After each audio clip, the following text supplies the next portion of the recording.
At Rubberband, we empower each other through positivity, kindness, and practical advice. Join a community of thousands of peers who understand the unique challenges you face.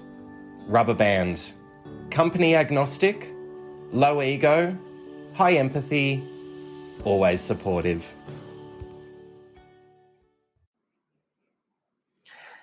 And we are live. Welcome, listeners, to today's episode of the Rubberband podcast, where I am joined by extra special guest, Jonathan Mathers from Xref, for another episode in the Talent Tech series.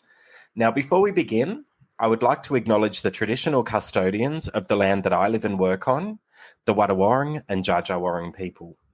I recognise their continuing connection to the land and waterways. I pay my respects to their elders past, present and emerging, and I would like to extend this to all Aboriginal and Torres Strait Islander people. My mate, Jonathan, how are you doing? Very well, Eden, very well. I'm enjoying my Friday afternoon, looking forward to a great Valentine's Day and hopefully cracking a beer pretty soon. This is so funny, and listeners are going to laugh because I recorded another episode this afternoon with another tech provider who time-stamped the episode as Valentine's Day, and we had a good laugh, and I said, I'm going to need to put it out there today. Now, unfortunately, listeners, you'll be listening to this the following week, and it's no longer Valentine's Day, so you've just, the two of you boys have... Brian and Jonathan. I love it. This is great. This is off to a fun start. So I'm happy. What I really want to do today, I want to dive into reference checking and Xref, but I want to learn more about you, mate. You've mentioned this is the first time you've been on a podcast, so hats off to you for getting out there into the world. How are you feeling about that?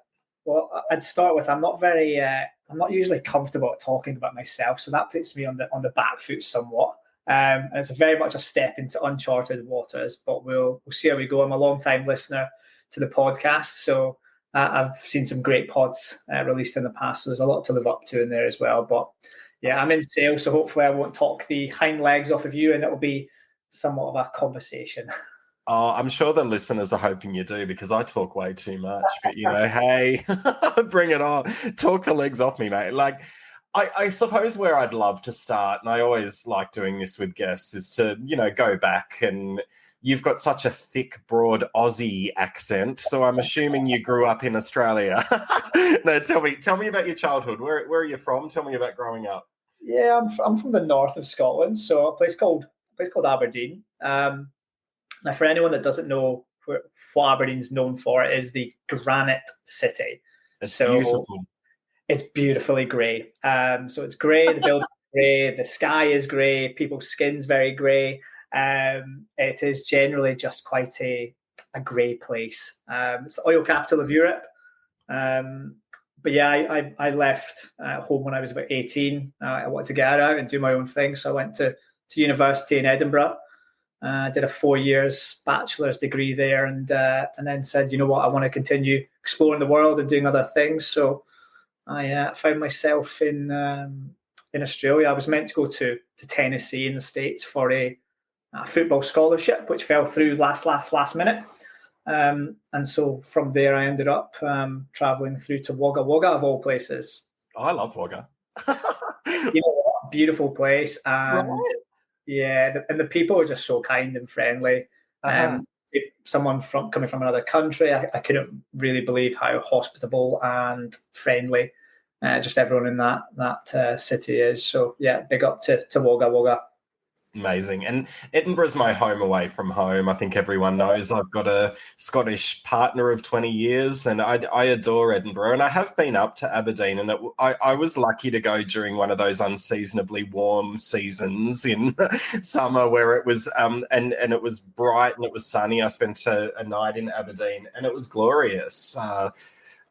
Have you ever run into Annie Lennox in Aberdeen? Did you ever pass Annie Lennox? She still lives there, I believe. I still live there. I think the only real celebrity I bumped into, or was two maybe, it was in Edinburgh. One was Emily Sandé. Don't know if you can remember the singer Emily Sandé. She had a couple of big hits, and then the other one was Jimmy Carr. I got a Oh, nice. car down one of the train stations. So yeah, Aberdeen doesn't have a whole heap of famous people. Well, we all just associate it with Annie, right? You can't really get more famous than Annie when it comes to, Scottish Yeah, celebrities. So there we go. I think if you've got talent, you're pretty quick to find your way out of Aberdeen sometimes, unfortunately. Well, mate, tell me about your career. Like, what Yeah. was your first job? Did you start in recruitment, and how did that all come about? Well, I was thinking about it the other day. Actually, my first job technically started back in university. I was on a internship at International Business Machines, commonly known as IBM.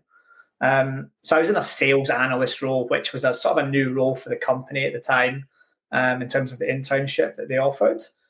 But I sort of turned out to be like the poster child for the graduate scheme. Okay. So the role actually combined some of the sales elements with going out to university campuses and pitching IBM and its career to graduates, so sharing my experiences and what to expect. So I guess that was my first, I would say proper job, but first experience of a workplace, and probably more so sparked my interest in all things recruitment and how you sell a particular opportunity or a workplace to somebody that might be considering what they're doing with their life. So yeah, no, it was great. And then after graduating from Napier University in Edinburgh, I came to Wagga Wagga, came out just to play really soccer for the year in a New South Wales State League team. So we travelled through every second week for playing teams in Sydney, which was a lot of travel. And then I got what I would call a proper job when I came to Brisbane, where I picked up a job as a recruiter for Kelly Services, which is now Purcell Kelly. They're now rebranded under the Asian entity or operations that bought them out. But I loved it. It was exciting and thrilling, competitive, new skills. You get to go in and see different workplaces every week. And I was recruiting anything from Bupa call centres through to company secretaries for superannuation funds to area managers. So probably a bit of a throwback. I think the agency world's probably changed quite a bit from being generalists to more specified or industry specialists. Yeah. There's a lot to throw at back in that time. And where was that moment, moving into recruitment that you decided that this was an industry? Because I can imagine, you've moved into recruitment, you were traveling, you moved to Brisbane, in a new country, but at some point you went, do you know what, I think this is an industry where I'm going to carve out a career, like this is the career path for me. What was that defining moment? Well, initially, to be honest, it was one of those career routes that sponsored people like me with a business degree that would give a route to permanent residency. However, I have to say, I soon got the bug. I ended up staying at Kelly's for 5.5 years, I think it was, across commercial and government recruitment desks. I just loved it. I loved the feel-good factor when you made someone's day, when you phoned them and told them that they'd got the job. Granted, it wasn't so good having the other conversations when letting somebody down. That was probably the bit that I didn't like as much. I just loved delivering for customers. I loved being able to support their businesses and supplying them with good people that came in and hit the ground running. But I think it just really suited my competitive side. I remember we got 6 jobs called in before ECA holiday here in Queensland, and I ended up working the entire day to try and fill those jobs for, I think it was Johnson & Johnson back in the day when we did some of their team out here, and then staying in the office till 10 p.m. screening candidates. When I used to do the Bupa call centres, so we do 90 to 100 call centre staff every January to kind of March. So it meant the December to, or maybe November, December, January, I was really focused, but speaking to a lot of people, understanding different skills, and really just hunting to deliver for customers. So I really loved that. And then I think after I finished up there, I took a contract at during COVID at Avail, which gave me a really good insight into the internal recruitment. And I love the engagement with internal stakeholders and was a very different feel to following up a placement with an invoice. Was feeling the gratitude from hiring managers and understanding what they're looking for as well. And yeah, if it wasn't for this role at Xref coming up, I think I would have definitely had a longer career in internal recruitment than I did.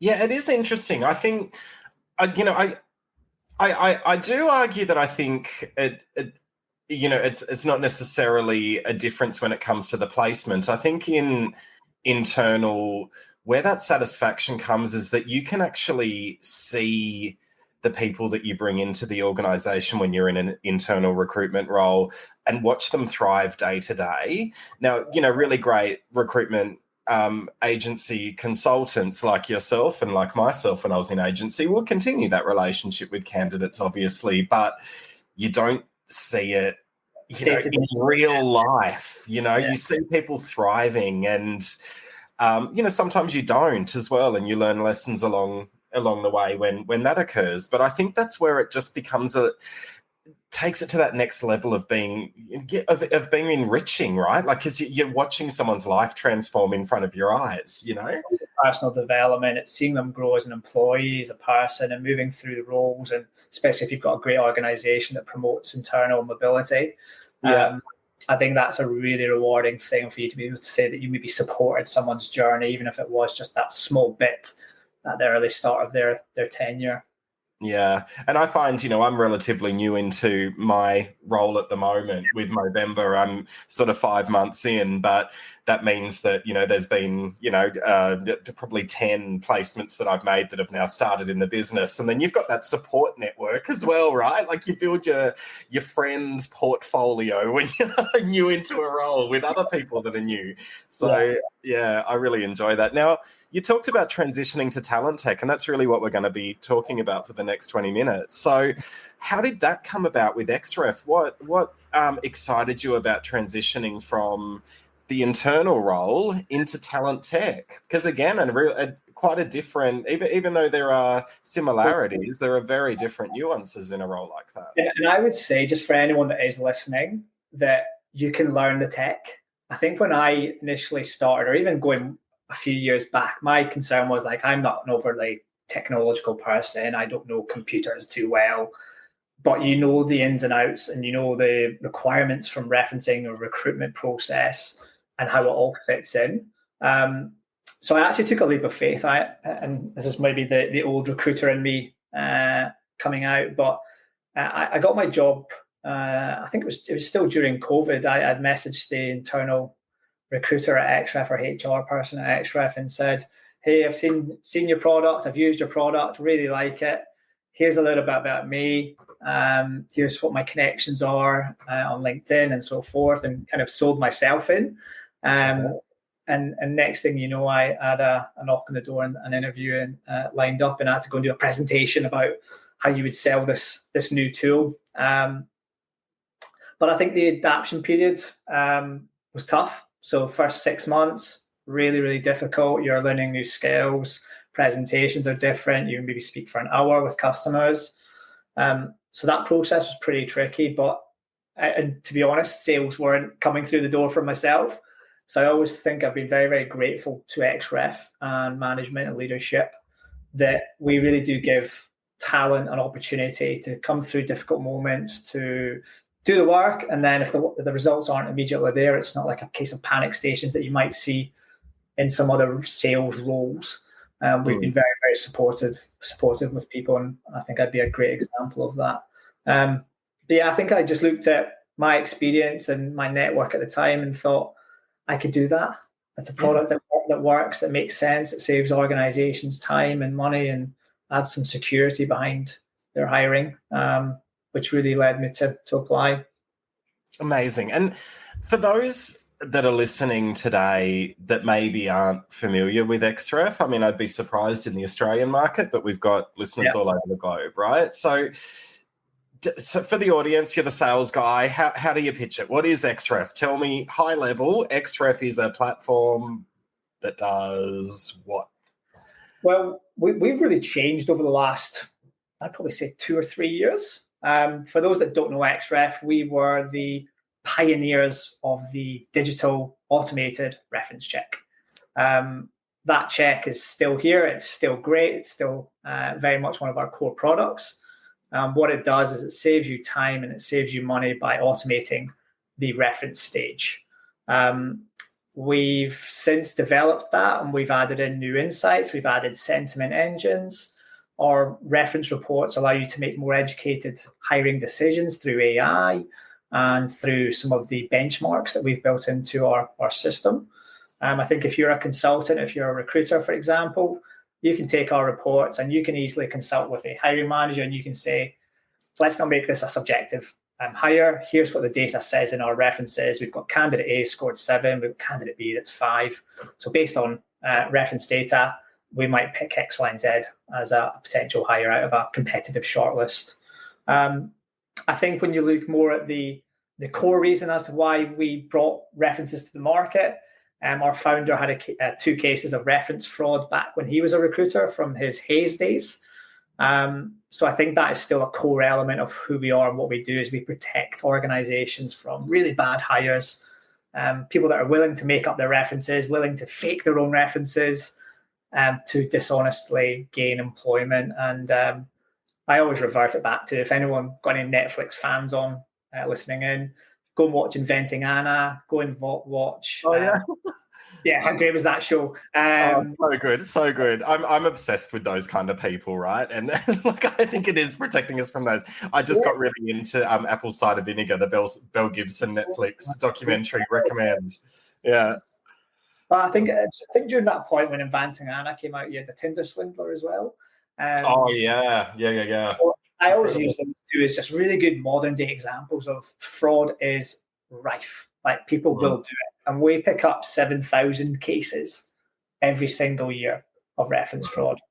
So it's not like it's decreasing, it's 100% increasing. I think when you go through employment markets, which we might, that are maybe a little bit more competitive for jobs, you'll find that people are more willing to bend their process to faking references. And when you think about the impact, you might have schools, you might have hospitals. So adding our reference check really just adds that peace of mind into your hiring, and that first baseline of security as well, against capturing some of those that are willing to do what they shouldn't be doing. And I think one of the areas which I'm most passionate about within our reference tool itself is talent pools. Back when I was a recruiter in an agency, anyone that's listening that's ever taken a reference call from an agency, more than likely, or 9 times out of 10, you've, at the end of that reference, you've been asked over the phone whether that recruiter can take you out for lunch or dinner or coffee, and can they staff your business, right? One of the things that we've done is we've digitalized that process. So when your referees come through Xref via SMS or email, they'll provide feedback, and at the end of it, we ask them if they're open to careers with our customers, which then opens up a really exclusive network for them to actually go and search, filter, and easily find with global talent that probably isn't going to be the type of talent that's also sitting on job boards. So that's probably one of my favorite aspects of our old school reference platform, that we add a lot of value to our customers' lives. I think last quarter alone, one of my favorite case studies is Calvary Health. They hired 43 from our talent pool by pushing their referees through PageUp, the great guys at PageUp, and letting their ATS nurture that talent for them. So yeah, some really great results, and just shows how you can use technology to your advantage, and happy to play a part in that. It's really interesting, and I agree. I was one of those agency recruiters that I would do all of my references over the phone, and because I was a temp recruiter at this point that I'm thinking of, I would say, well, do you need a temp to replace them as they're moving on, right? So it would become that kind of BD tool for me, and I think, I just recorded an episode with a CRM platform in the talent world. And, one of the things we were talking about is outside of applications, how can you build out your CRM in terms of, leads and, people from, different audience segments that aren't necessarily the people that are applying for your roles. And we talked about things like LinkedIn and socials, etc. But I think references play a really big part in that, because you've got immediately for each candidate two people that are they're going to be in the talent segments that you recruit, because they're the leaders of that person, and then to be able to bring them into your CRM through reference checking, you're going to be able to communicate with them, build your brand awareness, and nurture that talent to become future hires. And that what the stat you just gave me there of 40 in the space of 12 months, is that right? Yeah, just on one quarter, the guys hired Wow. 3, and I think there was 69 interviewed. So they've got some really good metrics that they can capture through the ATS or the CRM. But you're absolutely right. It's the candidates are linked to the referees, and the referees become your candidates. It's really a nice kind of feedback loop and way just for organizations to really expand their reach and their network. And especially if you're in organizations that's going from quite a reactive, advertising-led recruitment process, and if you're looking or maybe going through cost savings or cost cuttings and being asked to be maybe more proactive in the market, you need the tools to be able to do it. So I think then you want to look at your systems. Are they actually there to help you, and can you get more out of them as well? We published a great case study on, I think it was last month, with IOR.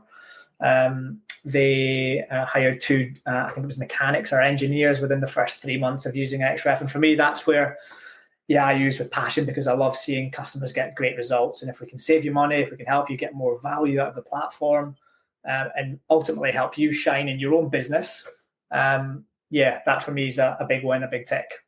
I'm going to ask you You're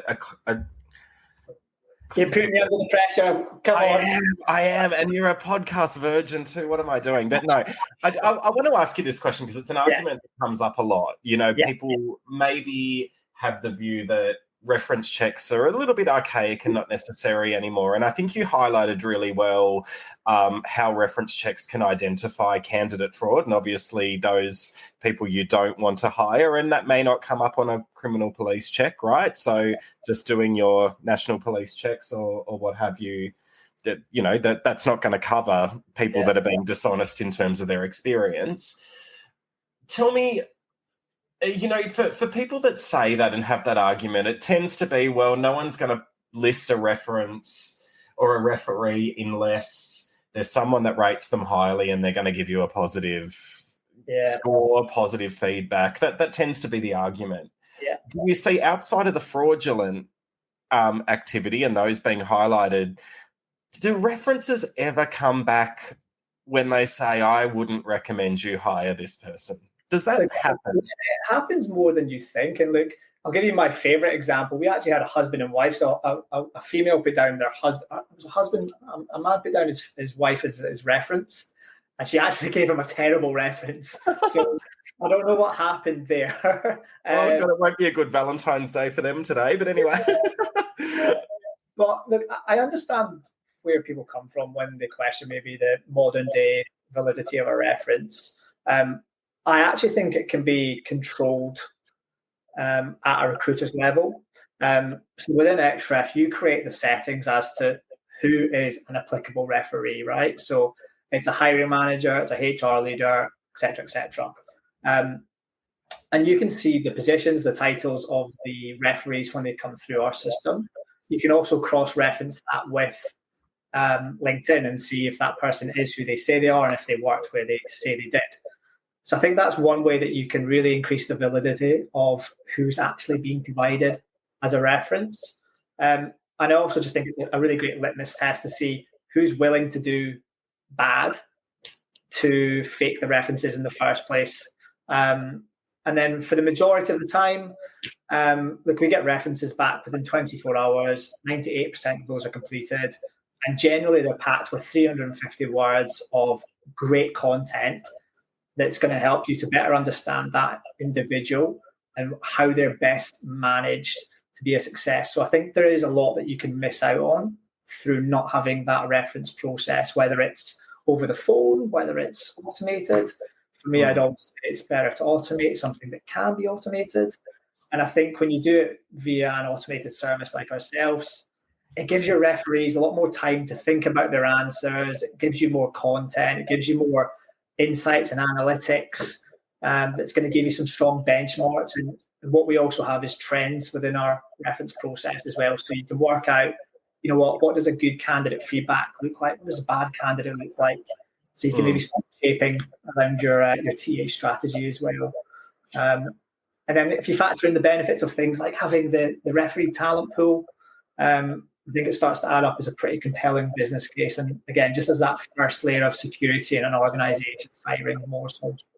Agreed. And you know what? I think with that argument in terms of people only listing who they believe will give them a positive reference, I think the key to it is in the questions you ask, right? Like, I think having balanced questions for referees to complete in terms of, where did they perform well? What were their strong points? But also, what were their areas of development, or where do you see that maybe some of their shortcomings were? However you want to word that. I'm not wording that well because I'm just thinking out loud. But, I know that's where you can, if your gut's telling you, I'm not sure whether this person's going to necessarily be reliable. There was just something in the interview that made me think, I don't know. And then in the reference, even though they've said really positive things, areas of development, reliability.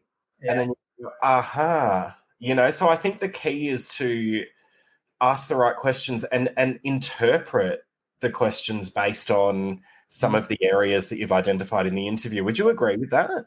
Yeah, you've nailed it. And we really tweaked our questionnaire builder maybe last year. So we've released a fully customizable template library. So you can come in and you can create custom questions on the fly. So if you do have, say you've come out of an interview and you know what, you might have a standard questionnaire, 10 to 12 to 15 questions. I always encourage leadership or intermediate or roles templates by seniority, for example. But what it does, the way that we've tweaked that is you've interviewed a candidate, you've maybe got a bad gut feel on one or two things, and you can then go and add in bespoke questions that are tailored maybe to a metric or a competency that you can then push more on and drill into, and you're not kind of restrained by any locked surveys or templates. But yeah, you're right. It's 100% about the questions that you ask. And I think just holding yourself accountable to accepting the right type of referee. If you say it to hiring managers and then you accept a colleague, you're going past your process. And that's going to weaken your hiring as well. So I think it's just about accountability and sticking to who an applicable referee is through your hiring. That's not always an ideal scenario. I mean, we get it. People are busy. You need to move to hire. You've got hiring managers chasing you to offer contracts. So sometimes it can be just a little bit of balance in the process as well. And what do you think the main reasons are when organisations don't see the value in reference checking? I mean, I've worked in internal roles where they don't do them. Is it just the time and delaying things, or tell me? Why are some organisations maybe not even on the journey yet? They haven't even kicked off this reference, and why should they be? Yeah, look, I think some have moved away, and whether they come back to it is another question. For me, I've always said, look, it's a first baseline security. That you're a gatekeeper of talent that's coming into your organization. So you need to have systems and processes. For me, when we're hiring anyone for our sales team, I want to know what people say. I want to know how they worked. I want to know what made them tick. I think you lose a lot of insights about how that person's motivated, how they work under pressure, and a lot about them. So for those that don't reference, yes, it's over the phone. It's very time consuming. It maybe takes you 2 hours to catch referees, and you're playing phone tag. It's a crap experience for the recruiter. It's a crap experience for the referee. And you know what? It's something else that you've got to keep your candidates up to date with as well. You've got to let them know, I've spoke to one referee, I've spoke to two. This is the next stage. So ideally in a recruitment cycle, you want to remove as many layers that aren't maybe necessary.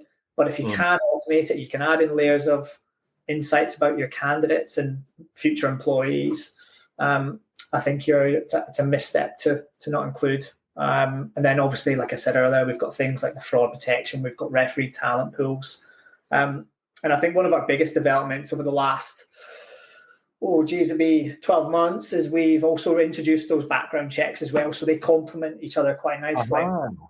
Fantastic. Yeah. So you can do a fully integrated, background check that includes reference checks through the one platform now. Yeah, because that wasn't the case back in my day when I was using Xref 5 years ago. So we've changed a lot, Eden. We've introduced what we call a trust marketplace. So a trust marketplace, we've essentially invited the world's best background checking companies into Xref. We don't want to be background checkers. We're not experts in it. We're going to let those guys do what they do best. But what it does for a recruiter or for a HR person is to consolidate talent views. So whether you're a candidate or an employee or an ex-employee, we've now got people records within Xref, so you can continuously check whether it's a candidate or whether it's actually an employee that you need to do continuous work rights for example. So now customers have the choice of rapid ID to do ID checks and ID document collection. You've got instant qualification verifications, which is unique to Xref. So if there's anyone out there that needs to continuously do qualification checks through their roles, we've now got those available. And that's unique through Higher Education Services Australia and MyEquals. So very excited about that one. It's kicking goals. We've seen customers significantly reduce time to hire with that one. And we've also had National Crime Check and Certain launch as well. So they're doing more of our police checks, international screening, and work rights as well. So really, what we've done is we've become that one-stop shop that you do have those employee profiles. And we've also provided pulse and exit surveys within our core offering now as well. Oh, great. So really, you can track progress of your employees and their engagement, understand certain organizational performance metrics that you can maybe tweak to enhance your ability to retain talent. You can break it down by departments. You can look at NPS scores. And we can also collect employee feedback in terms of comments. And then with our exit surveys, we've done a great job with those as well. Highly customizable. You've got your own questions that you can create. And you'll get things like your NPS score, performance breakdown. And one of the things that we've done very differently with our exit surveys is we've also allowed that to tap into your alumni network. So anyone that leaves, you can then become a future candidate, or what you would commonly refer to as a boomeranger. But you found that in the past that there's maybe a gap between HR that maybe do the exit surveys or the exit interviews, and how do we remember that person was someone that we want back? Does recruitment then, how do they then know that we'd want back in future? So now we've got a dedicated talent pool for alumni, which recruitment can then tap into, as it's a one platform for all. And you can search and you can filter by role types or departments. And then you can start to build that into your strategy. You can be quite coy. When somebody leaves, let's check in after the first 3 months and 5 months before probation. And you can have a really quite tailored approach to remembering talent, but ultimately with a recruitment lens on that as to how do we bring them back. If they were a great employee, they might leave for career progression. But let's go and take advantage of the skills and experiences that they take from another job, and let's bring it back for our own benefit. I love it. I don't think enough TA leaders are really highlighting the importance of alumni. And you're right, quite often in Centre of Excellence models, the exit stuff and performance and all of that sits with the HR business partners or the OD teams, and they don't even see it. Like we've got to get better at that as an industry. We need that visibility. It should be, I think everyone agrees referrals are, probably the strongest candidate sourcing strategy, but alumni should be there hand in hand with that. That is just a no-brainer, but people aren't doing it well. So I'm so glad to hear that Xref has that functionality for TA leaders to be able to bring that to the forefront, because I just think it's silly that people don't. I think it's not even the fact that we can't remember who we want to keep in touch with and to re-recruit from. It's also the insights. like TA and HR and learning and development, we operate in different systems and ATSs and HRSs. But what we've done with our platform now is that recruitment can actually see what is the core trends in your organization. So you know what, it's in your benefit that when we go to market, we actually know what maybe candidates or employees aren't liking. We can pick up on trends. And then what that's going to really do is just allow you to strengthen your ability to track the right talent moving forward that's coming through from your employee feedback. And what we did 2 years ago as well, almost 3 now, is we acquired the Voice Project, which is an engagement surveying business consultancy. So yeah, we've also got a team of workplace psychologists. So if there's organizations that need to go on a journey or they want to do their annual engagement survey and they want to pepper in things like onboarding surveys or psychosocial safety surveys, all the way through to leadership 360 surveys and personal development, we've got all of those surveys that you'd hope to do under one roof now. So really, for any listeners out there, is if you want a one-stop shop for all pre-employment checks, reference checks, employee surveys, customer surveys, parent surveys, you can do that all within one platform now. And hopefully there's a few ways that we can help maybe save some money and save further time with multiple logins as well. Holy moly, Jonathan. The Xref is not the Xref that Xref was when I was using it last. The evolution of Xref is incredible. A local Aussie innovation, right? Like it's phenomenal. So I'm so glad you came on today to talk about what Xref does. You know, it's really important that we break down some of these perceptions that, you know, platforms just do X, Y, Z. Like, and I'm sure our listeners have learned a lot and are really, really curious now to explore it in more detail. So anyone out there that wants to see this, it's definitely innovation at its best, and it's something I feel, you know, we should be looking into more. So please reach out to Jonathan. If you need those details, you'll find him on LinkedIn or reach out to me, as a lot of you always do. So, Jonathan, it's been an absolute pleasure catching up today. Thank you so much for sharing your journey and the Xref journey, and impressive work. You did well for your first podcast. You nailed it, mate. I've made it through. I've not sworn yet, and yeah, I might have a job when I come back to work the next week. And we'll see. Oh, you can take my job. You can run the Rubberband podcast. You've done that well, mate. Have an amazing weekend. It's been so great to catch up, and really appreciate you joining today. You too. Thanks for having me, Eden. Thanks, mate. Yeah, mate.